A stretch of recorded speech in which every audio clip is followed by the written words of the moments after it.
Hi there, everyone. Welcome to the ACSA Campus Tour, where every week we take you to another part of the state, talk with a school leader about the successes and challenges they are experiencing during this COVID-19 pandemic, and also how they're working to safely reopen schools. Joining us today is the superintendent principal from Cold Spring School District in Santa Barbara, Amy Alzina. Amy, thanks so much for being with us today. Thank you for having me. I want to set this up for our viewers. Because your district is no stranger to having to deal with challenges that others are not necessarily having to confront. We've had wildfires, which have led to mudslides, which led to the death of 2 students. So there was the need for the community to come back together.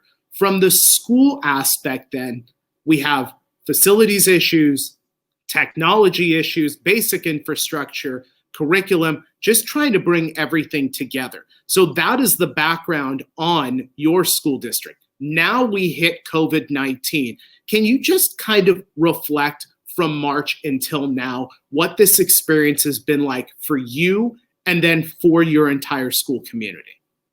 Yes, for us, our biggest challenge is really very similar to what I shared in the article I wrote for EdCal regarding our recovery efforts from the Thomas Fire and the Montecito debris flow. 4 essential components, really looking at having really clear communication, providing a robust education for our students is so essential, fiscal stability, and social and emotional recovery. And starting with clear communication is, I can't stress how important it is to communicate, and making sure everyone feels really valued and heard. And we do this by listening first with empathy, right? And this disaster is a lot longer. There is a larger diversity of opinions regarding how to respond, as some families want to really enter school and some want to remain home. But regardless, as a leader, it's just essential to maintain a high positive school climate and culture that everyone really is united around. And so promoting that positive school climate and culture during this time, no matter how tired you are, is really essential. And then that leads us to really providing a robust education for our students, and one that's really structured around mastering the essential standards. And you really do this by leveraging the leadership capacity amongst your staff and really reinforcing the importance of having a relationship-driven community, one that's really connected with students, and where students really feel that there is at least 3 champions in their corner to support them. And then, for us, we are such a project-based learning school with hands-on learning is essential. And so really was looking at teachers and really wanting to provide materials in the hands of our students. So we created a Friday pickup, which allowed for students to continue to have projects such as an aquaponics and creating a garden at home as well. And these were essential materials. And so we continue to do that every Friday. So it was a blended learning. It wasn't just online learning for our students. And then with that is fiscal stability, right? And clear communication with your business office. And it is essential that the business office understand the vision and the mission of the statement, because there cannot be any lag time when it comes to getting those instructional materials in the hands of students and teachers. That's really, really important. And then for us, of course, is then the social and emotional recovery, that begins immediately. And for us right now, we are having to pivot right now to remote learning because Santa Barbara County is on the state's watch list. But, we're doing everything we can to open up school. And so we are planning for both in-person and distance learning. So when we can pivot to in-person, we are ready and we are prepared. And I will say, for our teachers, it really begins that social emotional learning component with understanding the needs of each individual child. And I was so proud of my staff. As soon as I made the announcement that we're shifting to remote learning, they reached out to me and they said, all right, we want to now loop with our students. It's essential for us to have that same cohort of students that we had last year going into next year, because we want to make sure that we are continuing to make sure that they are successful. And we know through research that is the best model. And as a leader, having that come from my teachers felt so good in so many ways. So in so many ways, this is very, very similar to what we experienced with the Thomas Fire and the debris flow. And we're doing it again.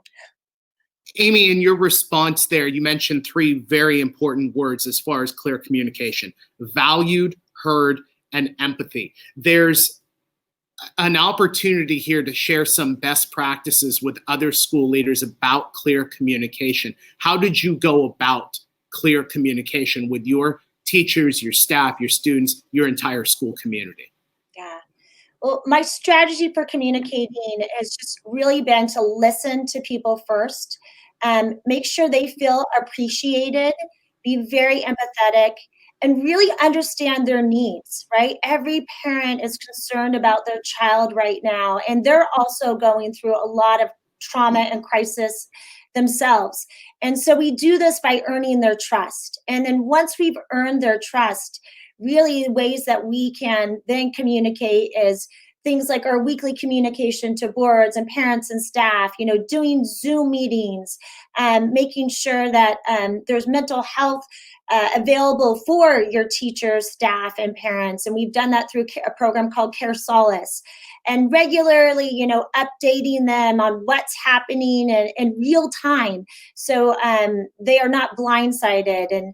And these components, and just being involved with ACSA and SSDA, where I can get some of the best information out to my parent community, has really been essential. So they feel like they're in the know, and they feel like I really have the best interest of their child at heart. So let me ask you about expectations. There was that pivot, you talked about it in March, having to go to distance learning without much experience. We're now multiple months past that. What are the expectations like from your school community? Because you've had an opportunity to look over and assess the successes and challenges that your district, your school faced.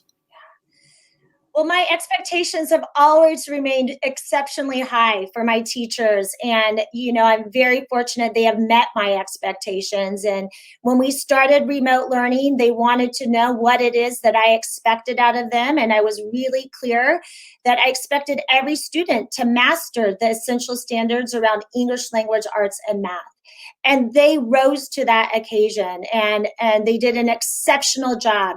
So as we're planning for our remote learning, as we enter into the fall, we're really looking at every single day what we can do better. This isn't just, we're looking at once a week, we're looking at once a month. Every single day, we are looking together as a team. What is it that we can do collectively to ensure that we're providing the best education for every single child? And, I'm proud to say that even though the state waived the testing, we really continue to assess our students, and our students at the end of the year showed great gains in student achievement. And many teachers were able to bring their students to the next grade level standards because they had completed those standards.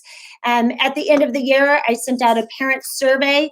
Overwhelmingly, parents confirmed our remote learning model really exceeded their expectations as well. And I attribute that again to everyone being in this place that we are in this together, and we are going to learn from each other. Not one person has all the answers, but together, if we can just pull our strengths, we can be great for our kids. Amy Alzina is the superintendent and principal at the Cold Springs School District in Santa Barbara. Amy, thanks so much for being with us today. Thank you for having me. And thank you, folks, for being with us today on the ACSA Campus Tour. Remember, every week we take you to another part of the state to talk about the successes and challenges during this COVID-19 pandemic. That comes your way every week on the ACSA Campus Tour.